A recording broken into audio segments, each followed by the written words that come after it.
मेरा नाम आकाश है। आज मैं इस अंधेरे कमरे में बैठा हुआ था। मैंने अपनी आंखों पर हाथ रख लिए थे। मुझे रोशनी की बहुत ज़रूरत थी, लेकिन रोशनी कहाँ से लाता? जो इंसान हमेशा मेरा ख्याल रखता था, हमेशा मेरी पसंद के बारे में सोचता था, मैंने खुद ही उससे दूरी बना ली थी। मैं अपने माता पिता का इकलौता बेटा था। मेरे पिताजी मेरे स्कूल के बाहर आइसक्रीम का ठेला लगाते थे। गर्मियों का मौसम था, उनकी आइसक्रीम अच्छी बिक रही थी।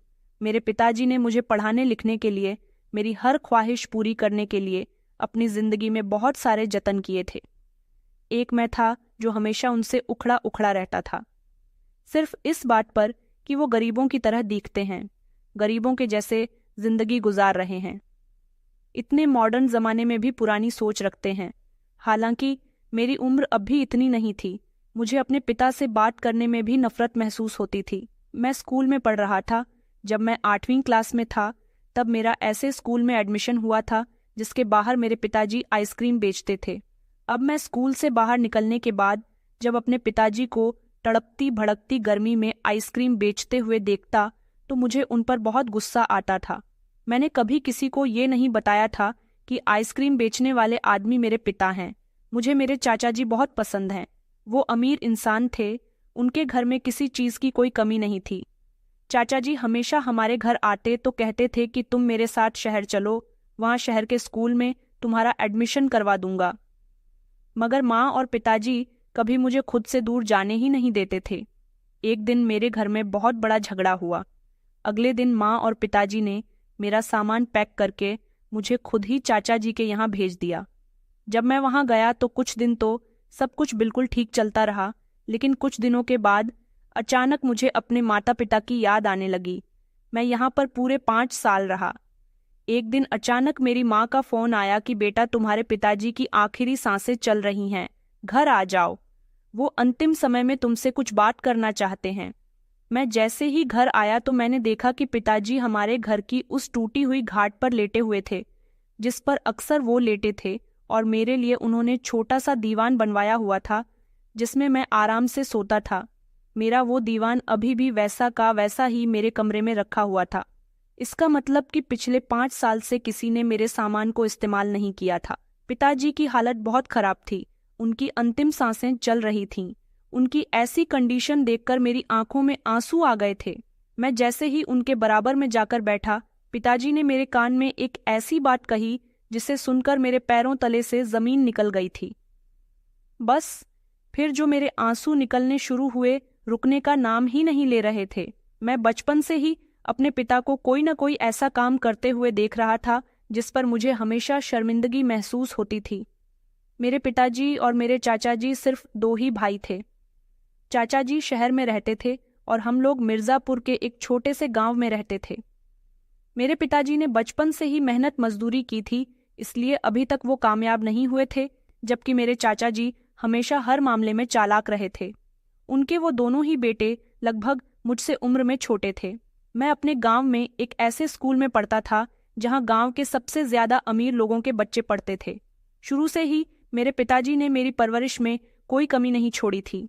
हम जिस गली में रहते थे वहां पर हमसे भी ज्यादा गरीब लोग रहते थे। फिर भी मेरे पिताजी मेरे लिए सबसे अच्छे और महंगे कपड़े खरीद कर लाते थे। मैं अपनी माँ से जो चीज़ खाने के लिए कहता, वो मुझे फौरन बनाकर दिया करती थी। वो दोनों मिलकर हमेशा मेरा बहुत ख्याल रखते थे। उन्होंने बचपन से ही मेरा एडमिशन गांव के अच्छे और प्राइवेट स्कूल में करवाया था। फिर मेरी उम्र 7 साल हुई तो मुझे धीरे धीरे समझ आनी शुरू हो गई थी, क्योंकि मैं जिस स्कूल में पढ़ता था वहाँ कोई जमींदार का बेटा आता, तो कोई सरपंच का बेटा होता, तो कोई शहर में नौकरी करने वाले का बेटा होता, और मैं क्या था? मैं बचपन से लेकर अब तक अपने पिताजी को आइसक्रीम बेचते हुए ही देख रहा था। कभी मेहनत मजदूरी करते हुए देखता था तो कभी गांव के खेतों में खेती बाड़ी करते हुए देखता था। मैंने देखा कि मेरे चाचा जी जब हमारे घर आया करते थे तो बड़ी सी गाड़ी में बैठकर आते थे। वो जब जब हमारे घर आते थे, शहर के महंगे खिलौने मेरे लिए लेकर आया करते थे, जबकि मेरे पिताजी ने भी मुझे कभी किसी चीज़ के लिए नहीं तरसाया था। फिर भी मुझे अपने स्कूल के बच्चों की ज़िंदगी और अपने चाचा के बच्चों की ज़िंदगी ज़्यादा अच्छी लगती थी। मेरे स्कूल में मौजूद बच्चों के पिता जब उनको लेने के लिए आते थे, कोई बाइक से आता तो कोई बड़ी गाड़ी से आता था, या फिर किसी का नौकर उसे लेने के लिए आता था। मुझे ये सब देखकर बहुत अच्छा लगता था। मुझे तो घर पैदल ही जाना पड़ता था क्योंकि स्कूल से हमारा घर ज्यादा दूर नहीं था, इसलिए बचपन से ही मैं पास के बच्चों के साथ ही घर चला आता था। मुझे मेरे माता या पिता में से कोई भी ना स्कूल छोड़ने आता था और ना ही स्कूल से लेने आता था। मेरी जिंदगी सुकून से थी, मेरी हर ख्वाहिश पूरी हो रही थी, फिर भी मुझे दूसरे बच्चों की जिंदगी ज्यादा अच्छी लगती थी। अक्सर बच्चे स्कूल में बातें किया करते थे कि मेरे पिता बिजनेसमैन हैं, मेरे पिता जमींदार हैं, मेरे पिता सरपंच हैं। उन लोगों की बातें सुनकर मुझे बहुत अच्छा लगता था, जबकि मुझे खुद पर शर्मिंदगी महसूस होती थी कि मेरे पिता क्या करते हैं। वो तो एक मामूली से इंसान हैं, गरीब इंसान हैं, मेहनत मजदूरी करने वाले इंसान हैं और सबसे बढ़कर गर्मियों में आइसक्रीम का ठेला लगाते हैं। मैंने कभी अपने पिता के बारे में अपने दोस्तों को कुछ नहीं बताया था। फिर धीरे धीरे वक्त गुजरता गया। मैं जवान हो गया। जिस स्कूल में मैं पढ़ता था वो सिर्फ 8वीं कक्षा तक ही था। जब वो पूरा हो गया तो पिताजी ने मेरा एडमिशन दूसरे स्कूल में करवा दिया, जिस स्कूल के बाहर वो आइसक्रीम का ठेला लगाया करते थे। ये मिर्ज़ापुर का सबसे अच्छा और महंगा स्कूल था, जहाँ की फीस भी बाकी स्कूलों से महंगी थी। पिताजी कहते थे कि मैं तुम्हें खूब पढ़ाऊंगा, तुम्हारे सारे सपने पूरे करूंगा। इंटर स्कूल में कंप्लीट करने के बाद मैं तुम्हारा एडमिशन शहर की सबसे बड़ी यूनिवर्सिटी में करवाऊंगा। मैं पिताजी की बातें खामोशी से सुनता रहता था। माँ भी ढेर सारे सपने अपनी आंखों में सजाए बैठी थीं। अभी तो फिलहाल मैं पढ़ाई कर रहा था। यहाँ मेरा 9th में एडमिशन हुआ था। मेरी पढ़ाई बहुत अच्छी चल रही थी। यहाँ के भी बहुत सारे अमीर अमीर लड़के मेरे दोस्त बन गए थे। इस स्कूल में आकर मुझे अपने ऊपर और ज्यादा गर्व महसूस होता था। मैं पहले जिस स्कूल में पढ़ता था वहाँ भी हमेशा मेरे अच्छे नंबर आते थे और यहाँ पर भी 9th कंप्लीट हो जाने के बाद मैं इस पूरे स्कूल में टॉप कर चुका था। जैसे जैसे मुझे पढ़ाई में तरक्की मिलती जा रही थी वैसे वैसे ही मुझ में घमंड आता जा रहा था। मुझे सिर्फ अपने दोस्त अच्छे लगते थे। मैं कभी भी अपने किसी भी दोस्त को अपने घर नहीं लेकर आया था। मैं नहीं चाहता था कि मेरे सारे दोस्तों को पता चले कि मैं इस छोटे से घर में रहता हूँ, तो मेरी काफ़ी बेइज्जती होगी। इस स्कूल में पढ़ते हुए मुझे लगभग 3 साल गुजर गए थे। अब मेरा फाइनल ईयर कंप्लीट होने वाला था। मैं इस पूरे स्कूल का टॉपर रहा था। इतने सालों में अभी तक मैंने अपने पिताजी से ढंग से बात नहीं की थी। मैं जब छोटा था तब अपने पिताजी से प्यार किया करता था, उनसे छोटी छोटी डिमांड्स किया करता था, लेकिन जैसे जैसे मैं बड़ा होता गया मुझे समझबूझ आ गई। वैसे वैसे ही मैंने अपने पिताजी से दूरी बनानी शुरू कर दी थी। मुझे अपने पिताजी के फटे हुए कपड़ों से नफरत थी, इस छोटे से घर से नफरत थी और अपने माता पिता के रहन सहन से नफरत थी। मैं चाहता था कि हम भी बड़े लोगों की तरह रहें, अपनी जिंदगी गुजारें, लेकिन ऐसा पॉसिबल नहीं था।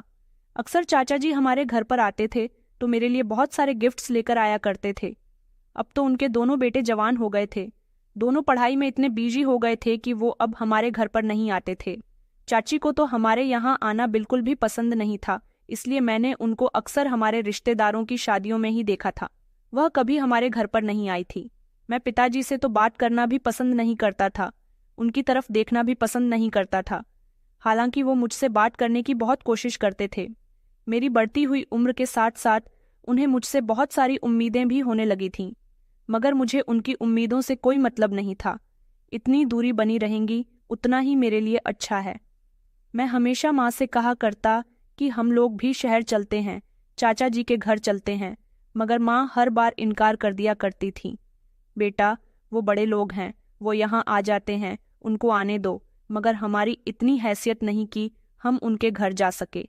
चाचा जी जब भी हमारे घर आते थे कहते थे कि बेटा मेरे साथ मेरे घर चलो, तुम पढ़ाई में बहुत अच्छे हो, मैं तुम्हें शहर में एडमिशन दिलवा दूंगा, तुम वहाँ आराम से पढ़ना, जब तुम्हारी नौकरी लग जाए तब अपने माता पिता को भी वहाँ पर बुला लेना। मुझे चाचा जी की बात बिल्कुल सही लगती थी। मैंने इस बारे में कई बार अपनी माँ से बात की थी कि मुझे यहाँ से शहर भेज दो। चाचा जी के घर पिताजी और माँ साफ इनकार कर दिया करते थे कि तुम हमारे एक ही तो बेटे हो, हम तुम्हें अपने से दूर नहीं कर सकते। वो लोग कभी मुझे चाचा जी के घर भेजने के लिए तैयार ही नहीं हुए और मैं चाहता था कि मैं झटपट वहाँ चला जाऊँ। वैसे भी यहाँ पर रखा ही क्या था। मुझे अपने माता पिता के साथ रहना बिल्कुल भी अच्छा नहीं लगता था। अपने दोस्तों से झूठ बोलना पड़ता था, अपना घर उनसे छुपाना पड़ता था, अपने पिता के बारे में भी उनसे छुपाना पड़ता था। आखिर मैं ऐसा कब तक करता? शहर चला जाता तो चाचा जी के आलीशान घर में रहता, उनके बच्चों की तरह एक रंगीन जिंदगी गुजारता। मगर मेरे माता पिता तो इस बात के लिए बिल्कुल भी राजी नहीं हो रहे थे। एक दिन मैं अपनी क्लास में बैठा हुआ था, जब क्लास के बच्चे कहने लगे कि हम सबके फादर्स की बदौलत है जो आज हम पढ़ लिख कर यहाँ तक पहुँचे हैं। उन्होंने कितनी मेहनत से हमें पढ़ाया लिखवाना। मेरा एक दोस्त कहने लगा कि मैं तो चाहता हूँ कि हम अपने स्कूल में एक प्रोग्राम रखते हैं जहाँ अपने फादर्स को हमें अवार्ड देना चाहिए। वैसे भी 1 महीने बाद फादर्स डे आने वाला है, तभी ये फंक्शन रख लेते हैं। मैंने उसकी बात का कोई जवाब नहीं दिया था, लेकिन मैं पूरी तरह से परेशान हो गया था। घर आकर मैं खामोशी से गैलरी में बैठा हुआ था। मेरा दिमाग बिल्कुल काम नहीं कर रहा था। आज क्लास में जो बातचीत हुई थी उसने मेरे दिमाग को पूरी तरह से बंद कर दिया था। मुझे बिल्कुल भी समझ नहीं आ रहा था कि मैं क्या करूं। फादर्स डे वाले दिन लोग मेरे फादर के बारे में पूछेंगे तो मैं किसी को क्या बताऊंगा। मुझे समझ नहीं आ रहा था कि मैं इस मामले को किस तरह से रोकूं। मैं नहीं चाहता था कि हमारे स्कूल में फादर्स डे सेलिब्रेट हो। अगर किसी को भी मेरे पिताजी के बारे में पता चल गया तो यकीनन मेरी बहुत बेइज्जती होगी और साथ ही मेरे दोस्त भी मेरी मजाक बनाएंगे, क्योंकि अक्सर मैंने उन लोगों से यही कहा था कि मैं एक मिडिल क्लास फैमिली से बिलोंग करता हूँ। ना हम लोग ज्यादा गरीब हैं और ना ही हम लोग ज्यादा अमीर हैं। और अब तो मैं जिस स्कूल में पढ़ता था उसके बाहर पिताजी आइसक्रीम बेचते थे। मैं स्कूल से निकलते समय पिताजी की तरफ पलटकर भी नहीं देखता था, क्योंकि उनका वहाँ आइसक्रीम बेचना मुझे बिल्कुल भी पसंद नहीं था, जबकि वो उस जगह पर ही काफी समय से आइसक्रीम बेचते आ रहे थे। मेरे सारे झूठ सबके सामने आ जाएंगे, बस यही सोच सोच कर मेरी जान निकल रही थी। मम्मी धीरे धीरे चलती हुई गैलरी के पास आई। अभी वो कुछ कहती उससे पहले मैं दहाड़ मारकर उठा और चिल्लाकर कहने लगा कि मम्मी, आप अपने पति को एक बात अच्छी तरीके से समझा दो कि वो मेरे स्कूल के बाहर आइसक्रीम ना बेचा करें। और भी ऐसी बहुत सारी जगह है जहां वो अपना ठेला लेकर जा सकते हैं। अगर मेरे दोस्तों को पता चल गया कि आइसक्रीम वाले अंकल मेरे पिता हैं तो मेरी सबके सामने कितनी बेइज्जती होगी। पहले ही स्कूल में मेरी बहुत इज्जत है। पहले वाले स्कूल में भी मैं कभी पिताजी को लेकर नहीं जाता था और यहाँ भी कभी मैंने उनके बारे में किसी को नहीं बताया। पूरा स्कूल सिर्फ मेरे नाम से ही मुझे जानता है। आपके पति मेरे स्कूल के बाहर आइसक्रीम क्यों बेचते हैं? क्या उन्हें अपने बेटे की इज्जत का कोई ख्याल नहीं? मेरी बात सुनकर मम्मी की आंखों में आंसू आ गए। उन्होंने कहा कि तुम पागल हो गए हो। क्या ये तुम किस तरह की बातें कर रहे हो? तुम्हें शर्म नहीं आती? अपने पिता के बारे में ऐसी बातें करते हुए तुम्हारे पिताजी एक जमाने से उसे स्कूल के बाहर आइसक्रीम बेचते हैं और तुम्हें तो वहां पढ़ते हुए लगभग 4 साल हुए हैं, और तुम लोगों से अपने पिता की पहचान क्यों छुपा रहे हो? अरे, तुम्हें तो गर्व से अपने पिता के बारे में सबको बताना चाहिए। मैंने कहा कि नहीं, बस जितना उन्हें वहां खड़े होकर आइसक्रीम बेचनी थी उन्होंने बेच ली, अपने पति से कह देना। अगर उन्हें अपने बेटे की इज्जत का ख्याल है तो वहां से हटकर आइसक्रीम बेचा करें। आपके पति ने तो मेरी इज्जत खराब करने का फैसला कर लिया है। आपको पता है कि मुझे सबके सामने कितनी शर्मिंदगी महसूस होती है। स्कूल से बाहर निकलते हुए मैं आपके आगे हाथ जोड़ता हूँ, उनको समझा देना कि वो आइंदा ऐसा ना करें। काफी समय से सोच रहा हूं कि आपसे इस बारे में बात करूं, लेकिन मैं मजबूर था। काफी समय से इस बात को दबाता आ रहा था, मगर अब मुझसे अपने दोस्तों से और झूठ नहीं बोला जाता। मैं इससे पहले कुछ कहता, मेरी मम्मी ने मेरे गाल पर एक जोरदार तमाचा मारते हुए कहा, ये मेरा पति क्या होता है?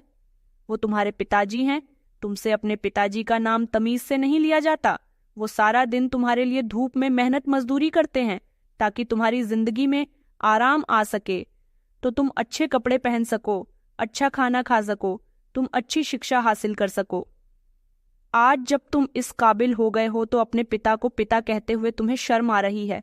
मुझे तो हैरानी इस बात पर है कि तुमने कभी अपने दोस्तों को अपने पिता के बारे में नहीं बताया। अरे, पिता तो वो इंसान होता है जो अपनी औलाद के लिए किसी भी परेशानी से लड़ जाता है, और तुम इस पिता की तारीफ करते हुए झिझक रहे हो। तुम्हें शर्म नहीं आती? तुम सिर्फ पढ़ाई में अच्छे हो, बाकी क्या इज्जत है तुम्हारी? और ये इज्जत भी तुम्हें अपने पिता से मिली है, और ये कामयाबी भी, जो दिन रात धूप में खड़े होकर आइसक्रीम बेचता है। तुम एक स्कूल की स्टूडेंट ही तो हो ना, उसके अलावा क्या हैसियत है तुम्हारी, बताओ? मम्मी की बातें सुनकर मैं खामोश हो गया था। मेरा बस नहीं चल रहा था कि मैं अपनी मम्मी को भी खरी खोटी सुना देता, लेकिन मैं खामोश रहा था। मगर मुझसे अब वहां रुका नहीं जा रहा था। मैं गुस्से में चुपचाप घर से निकल आया था। हालांकि मुझे अपने एग्जाम्स की तैयारी भी करनी थी, लेकिन आज क्लास में जो बातचीत हुई थी उसने मेरा खून जलाकर रख दिया था। आज सारे स्टूडेंट और टीचर्स एक साथ बैठकर फादर्स डे मनाने की प्लानिंग कर रहे थे। टीचर्स का कहना था कि सारे बच्चे अपने अपने फादर को स्कूल लेकर आएंगे।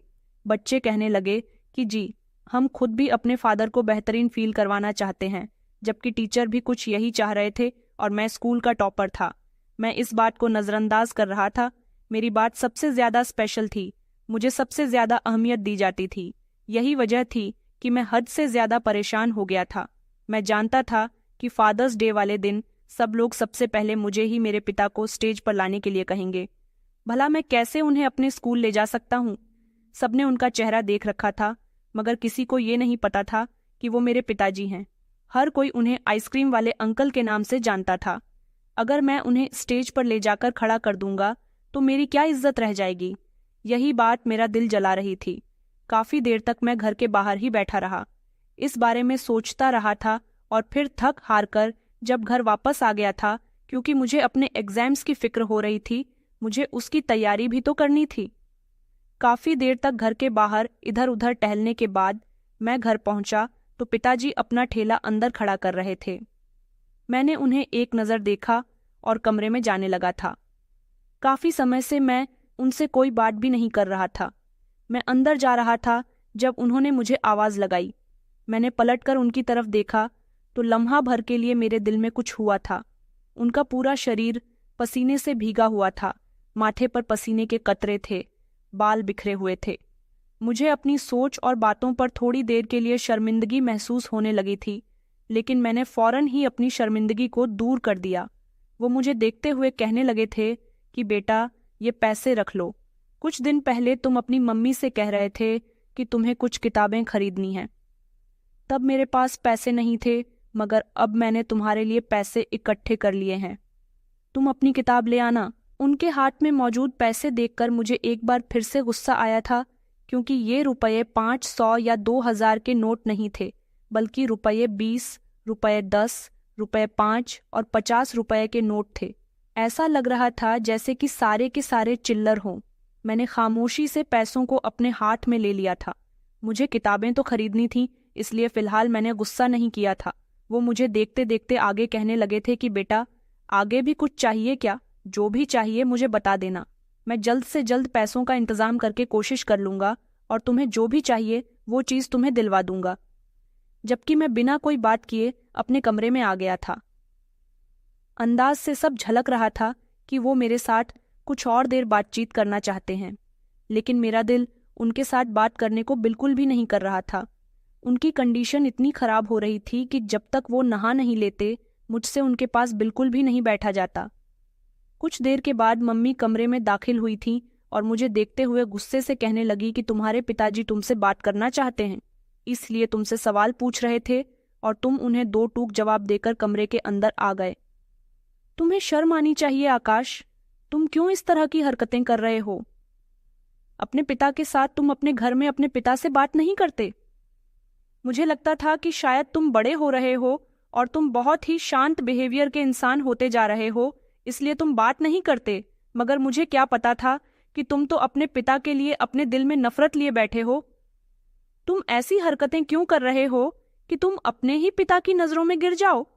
मैंने मम्मी की तरफ देखते हुए दबी आवाज में कहा था कि मेरा मुंह मत खुलवाओ आप। मैंने आपसे जो कहा है बस वो बात पिताजी तक पहुंचा देना, और खबरदार जो आइंदा मैंने उन्हें अपने स्कूल के आसपास आइसक्रीम का ठेला लेकर भटकते हुए भी देखा तो। आपको पता है, अगर स्कूल में किसी एक इंसान को भी ये बात पता चल गई कि टॉपर आकाश के पिता आइसक्रीम बेचते हैं तो मेरी क्या इज्जत रह जाएगी? सब लोग मेरी मजाक बनाएंगे, वैसे ही मेरे काफी सारे दुश्मन हैं। बस एक इंसान को ये बात पता चल जाए, फिर देखो कि बात कैसे आग की तरह स्कूल में फैलती है। मैं आपके आगे हाथ जोड़ता हूँ मम्मी, मेरे कुछ तो इज्जत का ख्याल कर लो। जबकि मम्मी मुझे देखते हुए कहने लगी थी कि डरो मत, उस दिन से जब तुम्हारे पिता इस दुनिया में नहीं होंगे और तुम सड़कों पर भीख मांगोगे और किसी दिन तुम्हें हकीकत पता चल गई ना एक आइसक्रीम बेचने वाले इंसान की, तब तुम्हें एहसास होगा कि तुम कितने गलत थे, तुम किस इंसान को अपना दुश्मन बना रहे थे। इतना कहकर मम्मी कमरे से बाहर चली गई थी। उनकी आंखों में आंसू थे, जबकि मैंने हैरान होकर मम्मी की बात सुनी थी। वो ये क्या कहकर गई थी?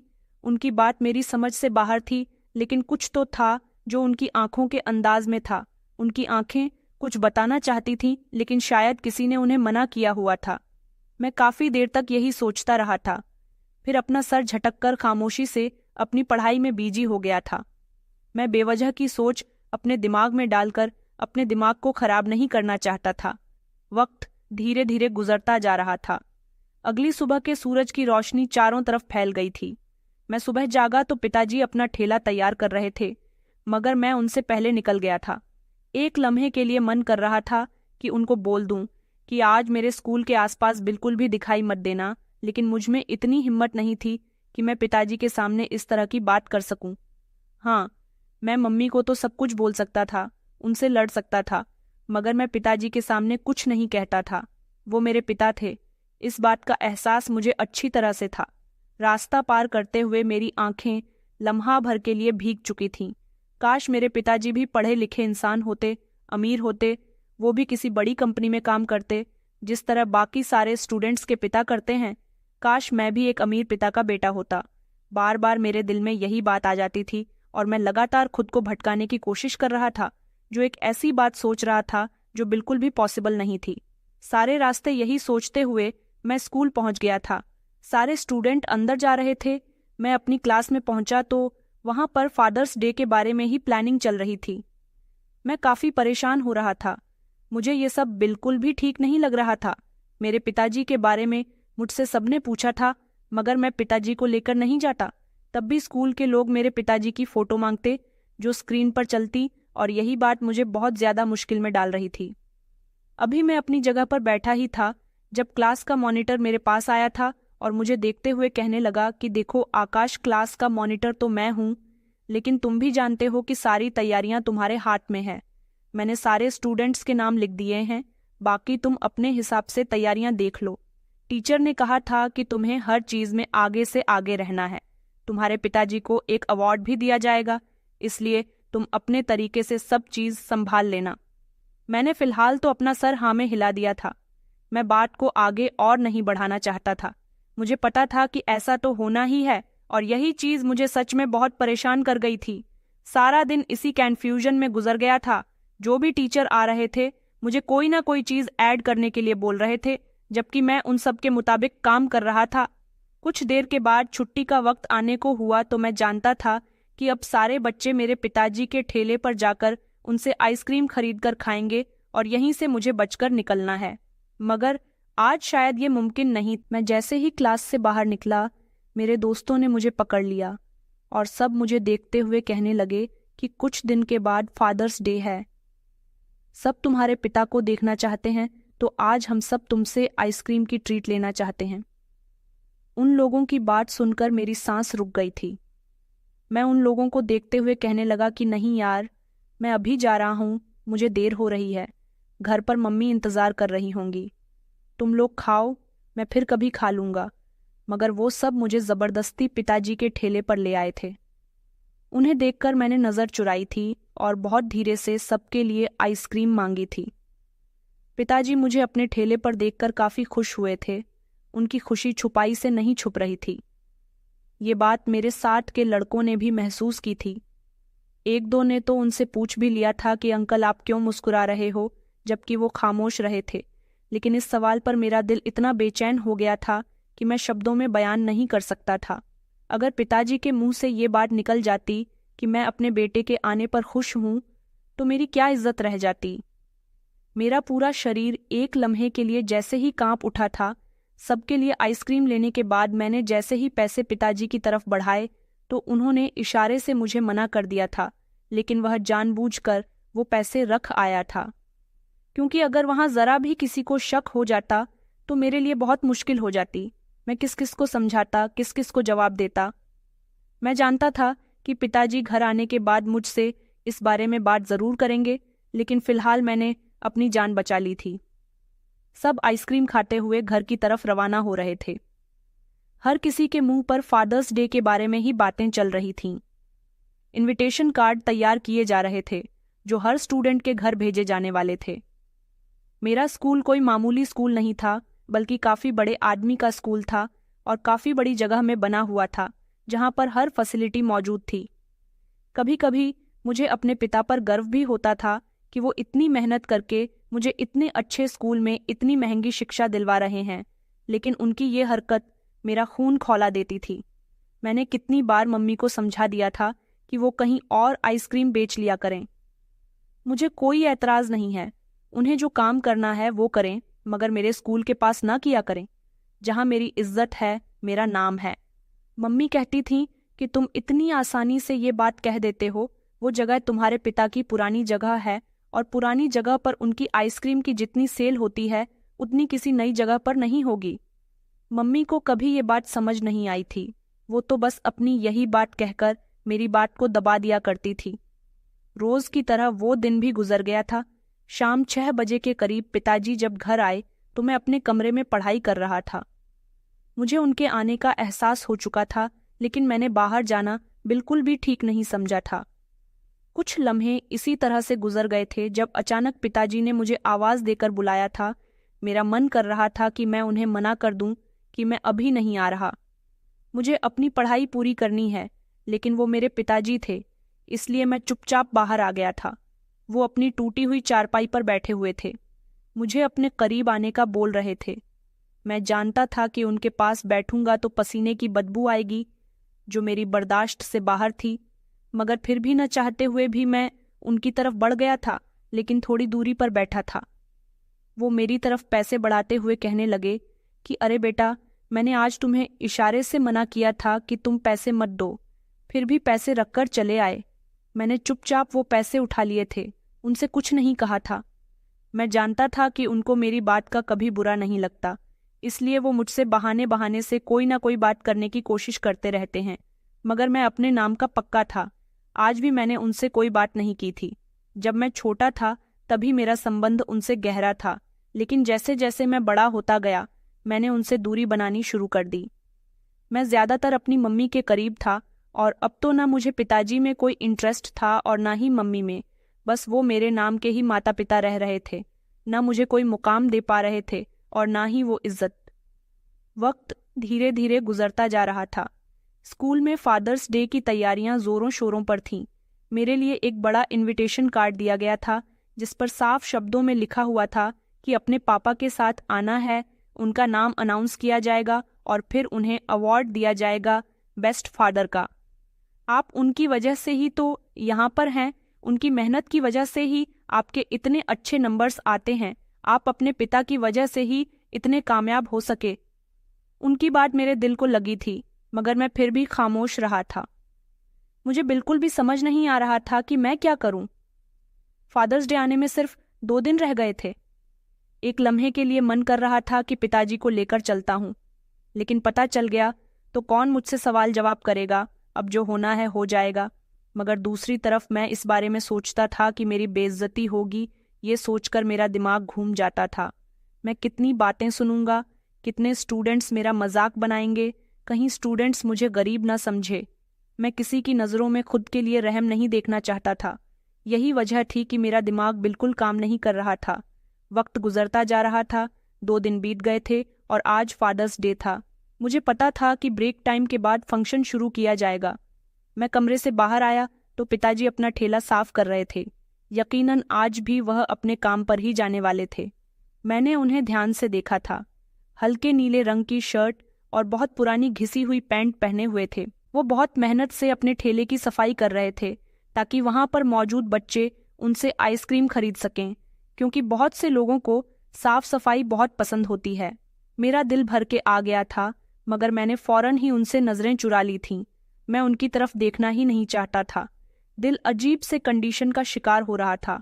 मैं स्कूल की तरफ अकेले ही रवाना हो गया था। मैंने सोच लिया था कि जब पिताजी का नाम अनाउंस किया जाएगा तो मैं वहां पर चला जाऊंगा, उनका अवार्ड खुद ले लूंगा और सबसे माफ़ी भी मांग लूंगा कि मेरे पिताजी की तबीयत ठीक नहीं है। वो नहीं आ सके। मेरा दिल बहुत घबराया हुआ था, हाथ पैर कांप रहे थे। अपनी इज्जत रखने के लिए मुझे ये सब करना ही था। वक्त गुजरता जा रहा था और ब्रेक के बाद सारे इंतजाम पूरे हो गए थे।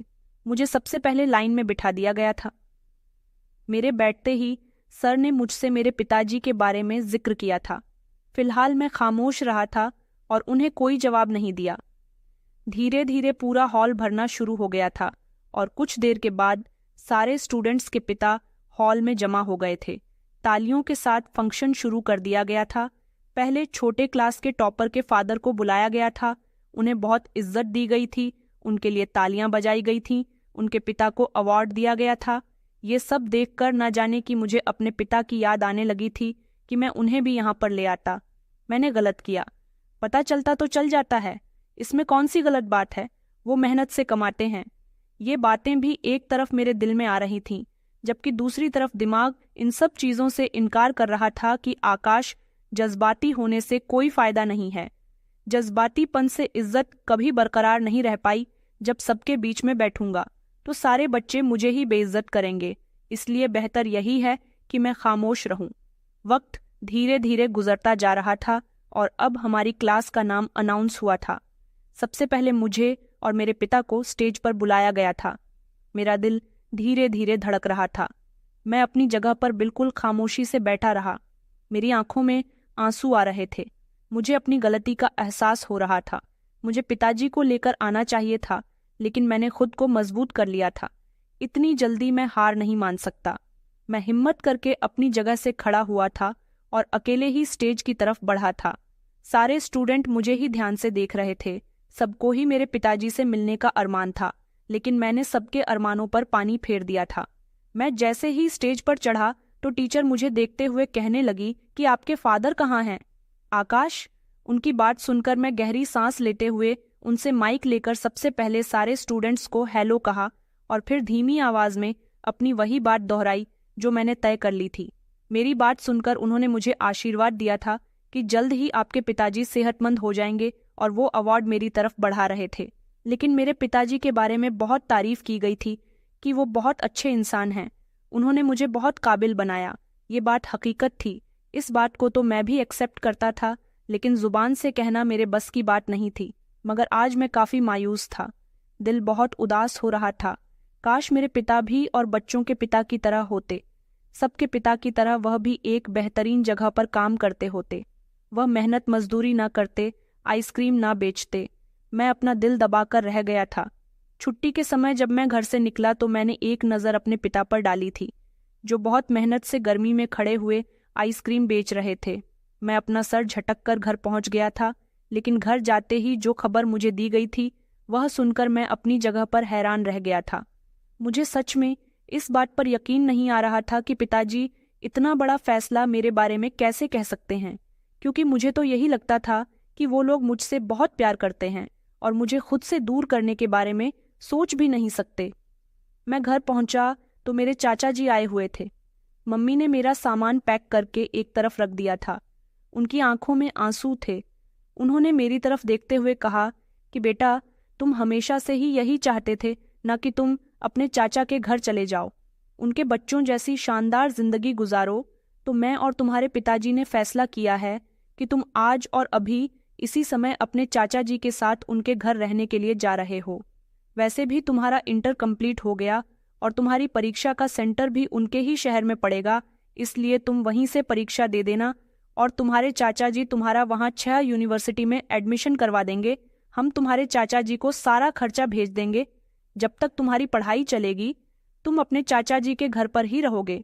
ये बात सुनकर तो मुझे खुश होना चाहिए था, क्योंकि मैं बचपन से यही चाहता था, लेकिन अब मुझे इस बात का अफसोस क्यों हो रहा था। मम्मी ने कहा कि अगर तुम्हें कोई और सामान चाहिए हो तो मुझे बता देना, मैं वो भी बांध दूंगी। मेरा दिल बुरी तरह से धड़कने लगा था। वो मुझे देखते हुए कहने लगी कि तुम्हें बहुत शर्म आती है ना अपने पिता के कारोबार से, उनकी मेहनत से, उनकी लगन से। इसलिए मैंने और तुम्हारे पिता ने फैसला किया है कि तुम अपने चाचा जी के साथ दूसरे शहर में रहोगे। पता है, जिंदगी में सबसे ज्यादा एहसास तुम्हारे पिताजी को आज हुआ जब उन्हें दूसरे बच्चों के मुंह से पता चला कि स्कूल में फादर्स डे सेलिब्रेट हो रहा है।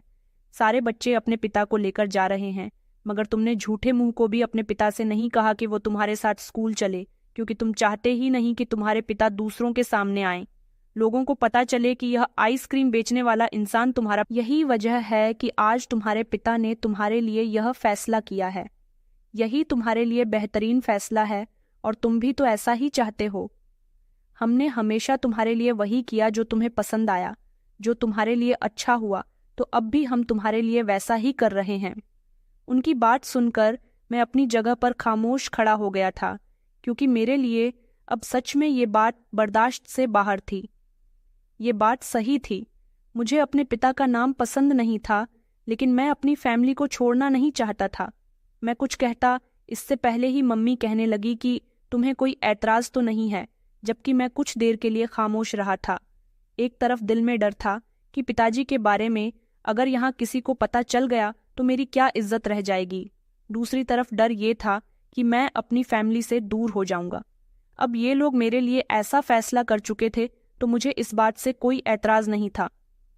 मैंने मम्मी से कहा, मैं जाने के लिए तैयार हूं, और चुपचाप कमरे में आकर बैठ गया था।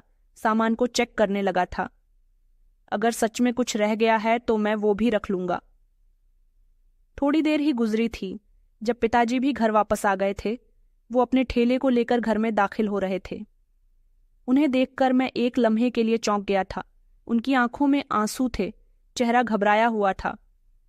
यकीनन वो मेरे जाने के फैसले पर खुश नहीं थे, मगर मैं कुछ नहीं बोला था। कुछ देर बाद ही चाचा जी कहने लगे कि चलो बेटा, अब हमें चलना चाहिए।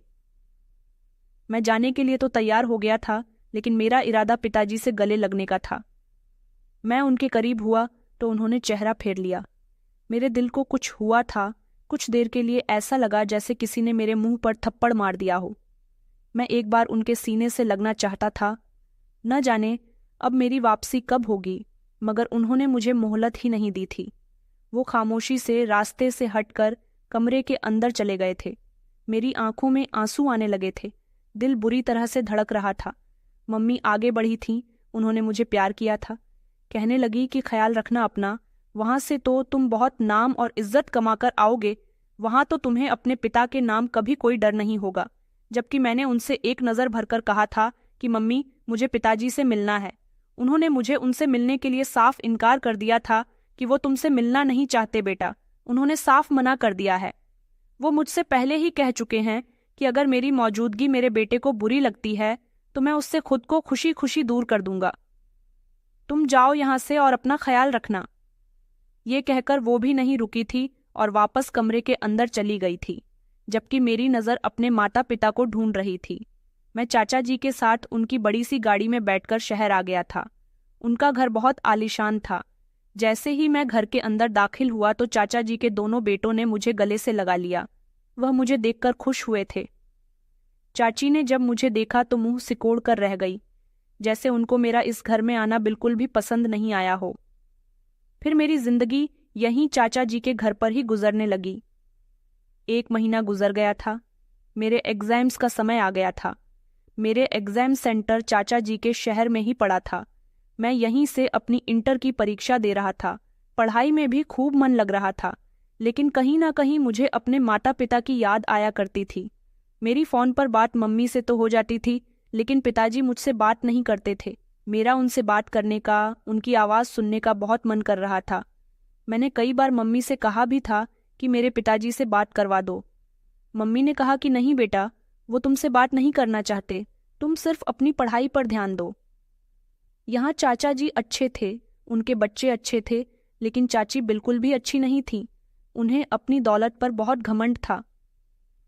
अब मुझे समझ आया था कि वो कभी हमारे घर पर क्यों नहीं आई थी, क्योंकि उन्हें गरीबों से मेलजोल रखना बिल्कुल भी पसंद नहीं था। मैं चुपके चुपके चाचा और चाची की बातें सुनता था। वो कई बार चाचा जी से लड़ चुकी थी कि तुम अपने भतीजे को यहाँ क्यों लेकर आ गए हो? हमने क्या इन गरीबों का ठेका ले लिया है कि ये अब हमारे घर आकर पढ़ाई करेंगे? चाचा जी उनसे कहते थे कि शांत आवाज में बात करो। अगर आकाश को पता चल गया तो वो यहाँ 1 मिनट भी नहीं रुकेगा। वो मेरे भाई का बेटा है। मैं चाहता हूँ कि वो अच्छी शिक्षा हासिल करे। मेरा भाई बेचारा गरीब इंसान है, उनका बेटा पढ़ लिख कर कामयाब हो जाएगा तो उन्हीं को फायदा देगा। चाची कहती थी कि इसमें हमारा क्या फायदा है, फायदा उन लोगों का है। तो फिर तुम अपने भतीजे को यहाँ क्यों लेकर आए हो? वह हॉस्टल में भी तो रह सकता है। मुझे तुम्हारे भतीजे का यहाँ रहना बिल्कुल भी पसंद नहीं है। जल्द से जल्द उसे यहाँ से रवाना कर दो। चाची की बातें मेरे दिल पर चाकू की तरह लगती थीं, लेकिन मैं खामोश रहता था। मुझे यह तसल्ली थी कि चाचा जी तो अच्छे इंसान हैं, मगर चाचा जी के पीछे चाची मेरे साथ बहुत बुरा बिहेव करती थी। कहती थी कि तुम्हारे लिए यहाँ पर खाना नहीं है। चाचा जी सारा दिन ऑफिस में होते थे, उनके बच्चे पढ़ने के लिए चले जाते थे। मैं जब दोपहर के समय घर में मौजूद होता था तो चाची मुझे खाना देती ही नहीं थी। बस चाचा जी के सामने ही मुझे जो कुछ खाने को मिल जाता था वो मैं खा लिया करता था। अब मुझे याद आ रहा था कि जब मैं अपने माता पिता के पास था तो मेरी मम्मी मुझे कितना अच्छा अच्छा खाना बनाकर दिया करती थीं। उन्होंने कभी मुझे भूखा नहीं सोने दिया था, उन्होंने कभी मुझे खाली पेट पढ़ाई करने नहीं दी थी।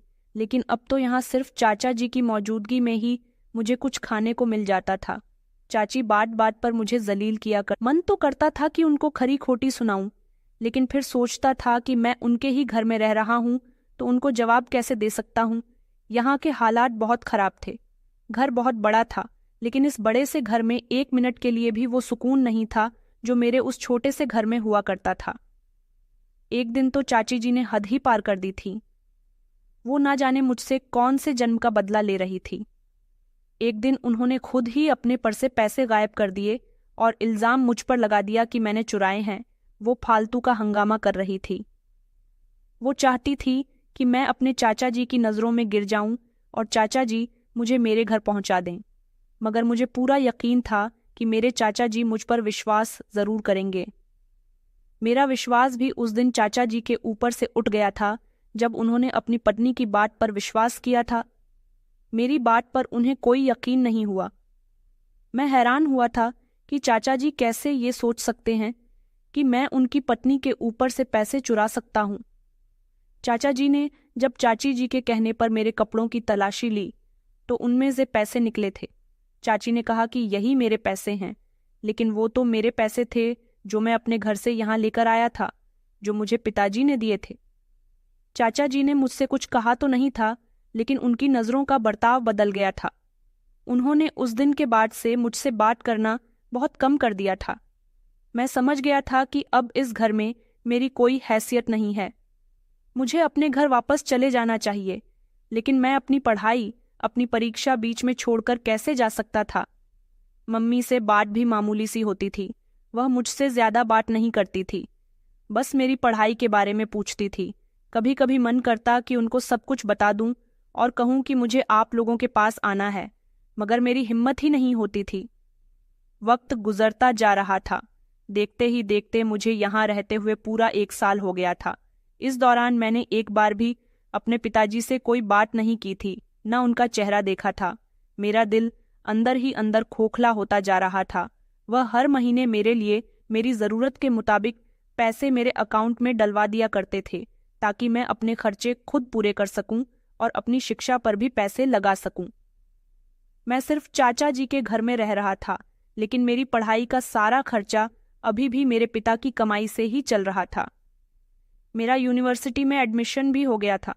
मेरे पिता दूर होते हुए भी मेरे लिए इतना कुछ कर रहे थे। यही वजह थी कि मुझे उनसे बात करने की बहुत तलब हो रही थी। आज भी मामूली सा ही दिन था। सुबह से मेरी कंडीशन बहुत अजीबोगरीब हो रही थी। मुझे कुछ भी अच्छा नहीं लग रहा था। चाची जी भी छोटी छोटी बातों पर नौकरों पर चिल्ला रही थीं। चाचा जी के सामने तो वो मुझे कुछ नहीं कहती थीं, इसलिए नौकरों पर ही अपना सारा उत्साह उतार दिया करती थी। लेकिन चाचा जी के जाने के बाद मुझे बुरा भला कहती रहती थी। मैं अपने कमरे में बैठा था जब मेरा मोबाइल फ़ोन बजा था। मैंने कॉल रिसीव की तो अगली तरफ से मम्मी की रोती हुई आवाज़ मुझे सुनाई दी थी। उन्होंने कहा कि बेटा, तुम जल्द से जल्द घर पहुंच जाओ। तुम्हारे पिताजी की आखिरी सांसें चल रही हैं, उनकी तबीयत बिल्कुल भी ठीक नहीं है। वो तुमसे मिलना चाहते हैं कि आज भी अपने पिता से मुंह मोड़ लोगे? ये बात सुनकर मेरी आंखों में आंसू आ गए थे। मैंने कहा कि नहीं नहीं मम्मी, आप ये कैसी बातें कर रही हो। यहाँ आने के बाद मैंने हर लम्हा आप लोगों को याद किया है। मैं तो पिताजी से बात करने के लिए हर लम्हा बेचैन रहा हूँ। मैं अभी यहाँ से निकल रहा हूँ। ये कहते ही मैंने फौरन अपना सामान पैक किया। चाचा जी उस समय ऑफिस गए हुए थे। मैंने खुद ही अपने मोबाइल से इमरजेंसी टिकट किए और चाचा जी को इन्फॉर्म करके मैं रेलवे स्टेशन तक पहुंच गया था। चाचा जी मेरे साथ नहीं आ सकते थे। उनको अपने ऑफिस का काम था, लेकिन उन्होंने कहा था कि वो शाम तक वहां पर आ जाएंगे। मैं पहली ट्रेन से ही घर के लिए रवाना हो गया था। 3 घंटे का सफर तय करने के बाद जब मैं घर पहुंचा तो मम्मी के कहने के बिल्कुल ठीक मुताबिक पिताजी अपने कमरे में अपनी टूटी हुई चारपाई पर बैठे हुए थे। ये देखकर मुझे बहुत अफसोस हुआ कि जिस दीवान पर मैं सोया करता था वो ऐसे ही खड़ा हुआ था। मेरे पिताजी चाहते तो उस पर भी लेट सकते थे, मगर उसे अभी भी मेरे लिए संभाल कर रखा गया था। पिताजी की कंडीशन देखकर मेरी आंखों में आंसू आ गए थे। मेरे दिल को तकलीफ पहुंच रही थी। मैंने झट से अपने पिताजी को अपने सीने से लगा लिया और फूट फूट कर रोने लगा। मैंने कहा, पिताजी, आपको कुछ नहीं होगा। मैं आपको कुछ नहीं होने दूंगा। मैं आपको छोड़कर नहीं जाऊंगा। मैंने मम्मी से कहा कि आपने पिताजी को अस्पताल में भर्ती क्यों नहीं करवाया। मम्मी कहने लगी कि बेटा, कभी तुम्हारे पिता ने खुद पर ध्यान दिया है? हमेशा जो मेहनत मजदूरी की वो सब कुछ तुम पर ही लगाया है। वो अपनी बीमारी को बढ़ाते रहे। तुम्हारे पिता को हार्ट प्रॉब्लम है बेटा, इन्होंने अपना बिल्कुल भी इलाज नहीं करवाया और आज देखो इनकी सांसें अटक अटक कर चल रही हैं। मैंने कहा कि नहीं पिताजी, आप ऐसा नहीं कर सकते। मैं आपको अभी अस्पताल लेकर जाऊंगा। पिताजी ने मेरा हाथ पकड़ लिया और कहने लगे कि बेटा, अपना कान करीब लेकर आओ। मैं तुमसे कुछ कहना चाहता हूँ। मैं मरने से पहले अपने दिल पर कोई बोझ नहीं रखना चाहता। मैंने रोते हुए अपना कान पिताजी के मुंह की तरफ किया था। पिताजी ने जो बात मुझे बताई थी उसने तो मेरे होश उड़ा दिए थे। उनका कहना था कि बेटा, मैं तुम्हारा पिता नहीं हूं। मैंने तुम्हें कचरे से उठाया था। मुझे नहीं पता कि तुम्हें वहां कौन छोड़कर गया था। हम दोनों पति पत्नी निसंतान थे। मैं तुम्हें घर ले आया और हमने तुम्हारी परवरिश बिल्कुल ऐसी की जैसे तुम हमारी सगी औलाद हो। मैंने तुम्हारे लिए अपने हिसाब से वो सब कुछ किया, लेकिन शायद वो नहीं कर सका जो तुम चाहते थे। बेटा, अब तुम बेफिक्र रहना। अगर मैं मर भी गया तो तुम्हें कोई अफसोस नहीं होगा, क्योंकि तुम मेरी सगी औलाद नहीं हो। ये बात सुनकर मेरे पैरों तले से जमीन निकल गई थी। मेरा शरीर पत्थर का बन चुका था। इतना कहते ही मेरे पिताजी को एक जोरदार हिचकी आई थी और उन्होंने अपनी आंखें फाड़ ली थीं। उनका शरीर कोई भी हरकत नहीं कर पा रहा था। मैंने पिताजी को झंझोड़ा, उनको आवाज लगाई और चिल्ला चिल्ला कर रोने लगा, मगर पिताजी इस दुनिया से जा चुके थे। आज जिंदगी में पहली बार मुझे एहसास हुआ था कि जैसे मेरे लिए सब कुछ खत्म हो गया। मम्मी और मैं चिल्ला चिल्ला कर रो रहे थे। हमारा सब कुछ बर्बाद हो गया था। पिताजी मर चुके थे और मुझ तक एक ऐसी सच्चाई पहुंचाकर मरे थे कि मेरा हाल किसी बेजान लाश की तरह हो गया था। मैं वहीं सर पकड़कर बैठ गया था। मेरी दुनिया उजड़ गई थी। शाम तक पिताजी का अंतिम संस्कार हो गया था। हमारे सारे रिश्तेदार घर में मौजूद थे। कोई भी यह बात नहीं जानता था कि मैं उनकी अपनी संतान नहीं था। पिताजी ने सबको यही बताया था कि मैं उनकी अपनी औलाद हूं। ये सच्चाई सिर्फ मुझे और मेरी मम्मी को पता था। पिताजी तो इस दुनिया में नहीं रह सके, लेकिन मैंने मम्मी से माफ़ी मांगी थी और उनसे कहा था, मम्मी, मैंने पिताजी के साथ सारी जिंदगी बहुत गलत किया, मगर अब मैं किसी के साथ भी कुछ गलत नहीं कर सकता। मेरी नौकरी तो नहीं थी। मैंने अपना घर चलाने के लिए अगले दिन खुद ही पिताजी का ठेला लिया और वहीं अपने स्कूल के पास मैं आइसक्रीम बेचने के लिए खड़ा हो गया। जब सब लोगों ने मुझे देखा तो सबके सामने खुद ही इस बात की सच्चाई आ गई थी कि आइसक्रीम बेचने वाला इंसान मेरा पिता था। लेकिन अब मुझे किसी की बातों से कोई फर्क नहीं पड़ता था। अब मुझे पता चला है कि पिता एक ऐसी हस्ती है जिसका आज तक कोई बदला नहीं, उसके जैसा कोई नहीं होता। दुनिया में बहुत से लोग आपके लिए खड़े होंगे, लेकिन पिता जैसा कोई भी नहीं है। पिता ही हमारा असली रखवाला होता है। तो दोस्तों, कहानी कैसी लगी कमेंट में ज़रूर बताएं। वीडियो अच्छी लगी तो इसे लाइक करें और हमारे चैनल को सब्सक्राइब करना ना भूलें। धन्यवाद।